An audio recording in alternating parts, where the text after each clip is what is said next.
ఎట్లయిందా ఎప్పుడు జరిగింది? 9 ఏమైంది తీసుకొని వస్తున్నా సార్ తగిలినట్టు అనిపించింది. ఏం తగిలిందో తెలియదు. బ్రెడ్ కాదు కళ్ళు తిరిగి అక్కడ మా వాళ్ళు తీసుకుని హాస్పిటల్ చూపించుకున్నారా? హాస్పిటల్ డాక్టర్లు ఏం చెప్పారు? డాక్టర్లు ఏం చెప్పలేదు. ఏం మరి చెట్టు కొమ్మ ఏమైనా తగిలిందేమో అనుకుంటున్నాను. చెట్టు కొమ్మ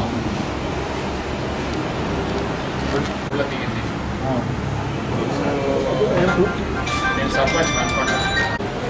పైనుంచి వస్తే ఎటు నుంచి వస్తే తెలియదు. అంటే లాస్ట్ టైం ఒక 10 years బ్యాక్ కూడా పడ్డాయి. అప్పుడు ఉన్న ఎస్ఐ వాళ్ళు మిలిటరీ వాళ్ళని పిలిపించి ఫైరింగ్ రేంజ్ దగ్గర ఉంది కదా, అక్కడ నుంచి వస్తున్నాయేమో వాళ్ళు చెక్ చేయించినప్పుడు వాళ్ళు కూడా ఏం తేలేదు. ఫైరింగ్ రేంజ్ పక్కన ఉంది అక్కడ ఒకనంటే ఒక 2-3 కిలోమీటర్లు ఫైరింగ్ రేంజ్. అంటే నరేందర్ రెడ్డి మణికొండ సర్పంచ్. మణికొండ క్వార్టర్స్కి సంబంధించిన శ్రీనివాసాచార్య అనే వ్యక్తి ఈరోజు ఉదయం తన ఇంటి దగ్గర మంచినీటి క్యాన్ను సైకిల్ మోటార్ తీసుకుని వెళ్తుండగా అతని కుడి చేయి మణికట్టు పైన కొద్దిగా మణికట్టుకు ఒక 4-5 ఇంచుల పైన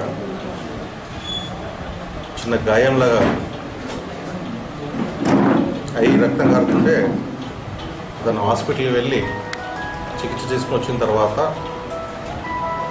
అక్కడ వెతికితే ఒక